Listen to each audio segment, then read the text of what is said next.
திருச்செந்தூர் தொகுதி யாருடைய கோட்டை? அங்கே கள நிலவரம் என்ன பார்க்கலாம். மக்களே, உங்க தொகுதி பத்தி கொஞ்சம் தெரிஞ்சுக்கோங்க.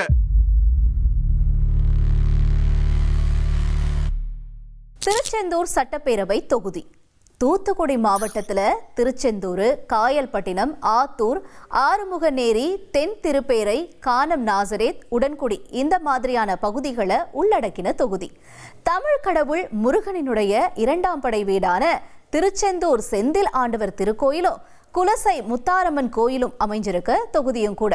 தொகுதியில விவசாயம், உப்பு உற்பத்தி, மீன்பிடித்தல் இந்த மாதிரியான தொழில்கள் மக்களுடைய முக்கிய வாழ்வாதாரமாகவும் இருக்கு.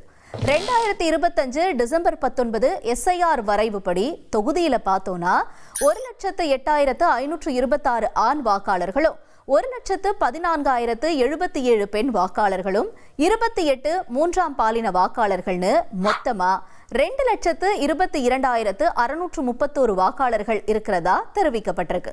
1952 இருந்து சட்டப்பேரவை தேர்தலை சந்திக்கிற இந்த தொகுதியில அதிகபட்சமா 8 முறை திமுக வெற்றி பெற்றிருக்கு. அதுக்கு அடுத்தபடியா பார்த்தா அதிமுக 6 முறை ஜெயிச்சிருக்காங்க. காங்கிரஸ் கட்சி 2 முறையும், விவசாய தொழிலாளர் கட்சி 1 முறையும் வெற்றியை வசமாக்கி இருக்கு. தொகுதியில 2009 நடந்த இடைத்தேர்தல திமுக வெற்றி பெற்றாங்க. தொகுதியை பொறுத்த வரைக்கும் பார்த்தா 1967 இருந்து திமுக வெர்சஸ் அதிமுக மோதிர களமாவே இந்த தொகுதி இருந்துட்டு வருது. ஆனா தொகுதி உள் அரசியலை பொறுத்த வரைக்கும் பார்த்தா அனிதா ராதாகிருஷ்ணன் வெர்சஸ் ஏனைய கட்சிகள் அப்படின்னு சொல்ற அளவுக்கு தேர்தல்ல வெற்றியை வசமாக்கிட்டு வராரு. தொகுதியில 2001 இருந்து 25 வருஷமா MLA-வா இருந்துட்டு வராரு அனிதா ராதாகிருஷ்ணன். 2001, 2006 தேர்தல்கள்ல அதிமுக வேட்பாளரா போட்டியிட்டு ஜெயிச்சவரு 2009 திமுகவுல இணைஞ்சாரு. தொடர்ந்து 2009 இடைத்தேர்தல போட்டியிட்டும் ஜெயிச்சாரு. அதுக்கப்புறமா திமுக வேட்பாளரா 2011, 2016 தேர்தல்கள்ல போட்டியிட்டும் ஜெயிச்சிருந்தாரு. இதுல 2016 தேர்தல்ல அனிதா ராதாகிருஷ்ணனுக்கு எதிரா நடிகர் சரத்குமார அதிமுக வேட்பாளரா களமிறக்குனாங்க. அப்பவும் வெற்றிய தன்னோட வசமாக்கிட்டாரு அனிதா ராதாகிருஷ்ணன். 2021 தேர்தல்ல அவருக்கு எதிரா அதிமுக KRM ராதாகிருஷ்ணனை களத்துல இறக்கினாங்க. தேர்தல் முடிவுல 88,274 வாக்குகளை வசமாக்கின அனிதா ராதாகிருஷ்ணன் வெற்றிய வசமாக்கிட்டாரு. 63,011 வாக்குகளை வாங்கிய KRM ராதாகிருஷ்ணன் தோல்வியடைஞ்சாரு. அனிதா ராதாகிருஷ்ணன் 25,263 வாக்குகள் வித்தியாசத்துல வெற்றிய வசமாக்கி இருந்தார். அவங்களுக்கு அடுத்தபடியா தொகுதியில நாம் தமிழர் கட்சி 15,063 வாக்குகளை வாங்கி இருந்துச்சு. இப்ப அனிதா ராதாகிருஷ்ணன் தமிழக அமைச்சரவையில மீன்வளத்துறை அமைச்சரா இருக்க VIP தொகுதி அந்தஸ்து பெற்றிருக்கு திருச்செந்தூர் தொகுதி. 25 வருஷங்களா அனிதா ராதாகிருஷ்ணன் MLA-வா இருக்கிற இந்த தொகுதியில எதிரணிகள்ல யார் யார் களமிறங்க போறாங்கன்ற எதிர்பார்ப்போடு தேர்தல் களம் விறுவிறுப்பாகிட்டு வருது. திருச்செந்தூர் தொகுதியுடைய முழு நிலவரம் என்ன, யார் யாரெல்லாம் ஜெயிச்சிருக்கிறாங்க, ஆண் வாக்காளர்கள் எண்ணிக்கை எவ்வளோ, பெண் வாக்காளர்கள் எண்ணிக்கை எவ்வளோ, இந்த மாதிரி நிறைய விஷயங்களை பார்த்தோம். இப்போ அந்த திருச்செந்தூர் சட்டமன்ற தொகுதி மக்களுடைய எதிர்பார்ப்புகள் என்ன அப்படிங்கிறத நம்ம இப்போ பார்த்துருவோம் சார்.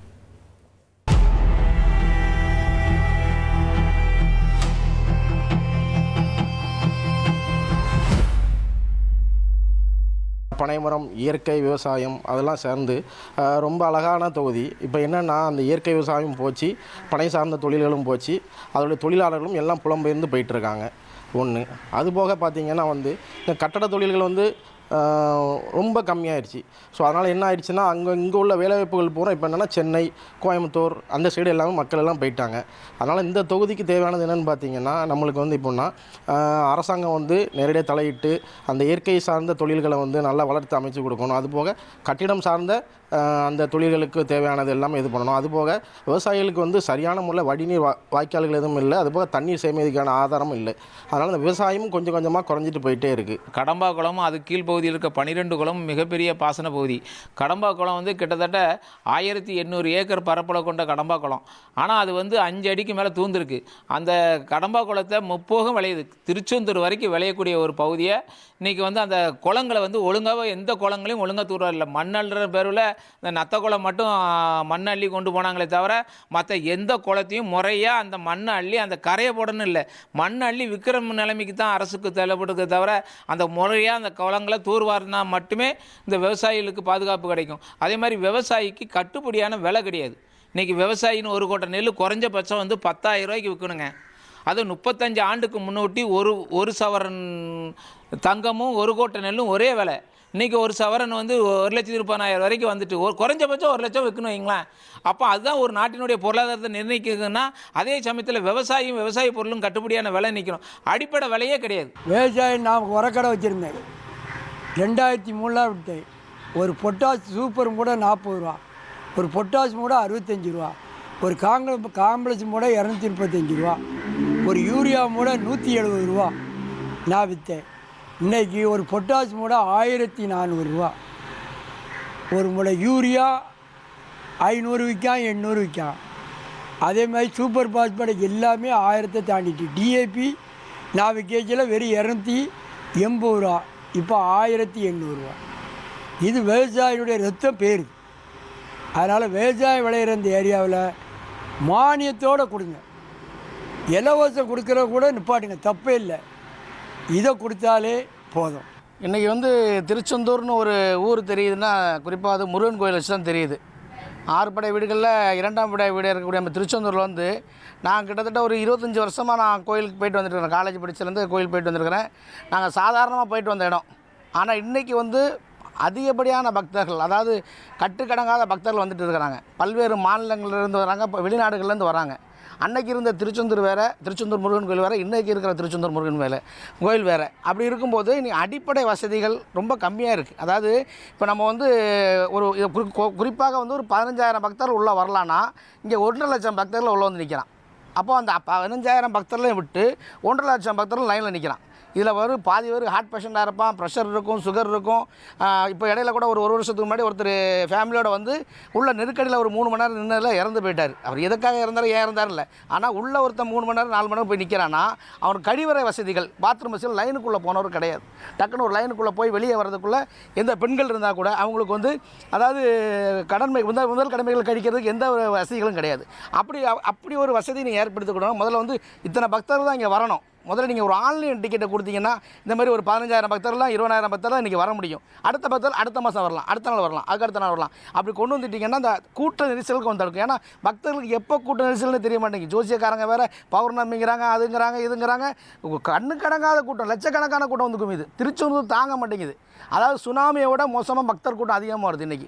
அப்போ வந்து அதுக்கான போதுமான வசதி வாய்ப்புகளை வந்து வரக்கூடிய, அதாவது இப்போ தேர்தல் நெருங்கி வருது, இந்த டைமில் தான் எங்களுடைய கோரிக்கைகளை அவங்கள்ட்ட வந்து நாங்கள் சேர்க்க முடியாது. எந்த கட்சியாக இருந்தாலும் சரி, நீங்கள் ஆளுங்கட்சியாக இருந்தாலும் சரி, எது கட்சியாக சரி, வரக்கூடிய கட்சியாக இருந்தாலும் புது கட்சியாக இருந்தாலும் சரி, மெயினாக நாங்கள் வந்து திருச்செந்தூர் நம்பி இருக்கிறதே முருகன் கோயில் நம்பி தான்.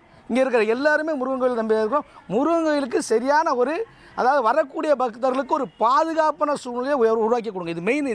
இதை வந்து கட்டாயம் நீங்கள் பண்ணி கொடுங்க. குறிப்பாக வந்து ஆன்லைன் தரிசனம் நீங்கள் பண்ணுங்கள். அப்போ ஓரளவுக்கு இதை பாதுகாத்தலாம். இனி செல்லும் இடமெல்லாம் செய்தி. தந்தி டிவியின் வாட்ஸ்அப் சேனலை ஃபாலோ பண்ணினா செல்ல இருக்கும் இடமெல்லாம் செய்தி. இதோ QR கோட், இப்பவே ஸ்கேன் பண்ணுங்க, ஃபாலோ பண்ணுங்க.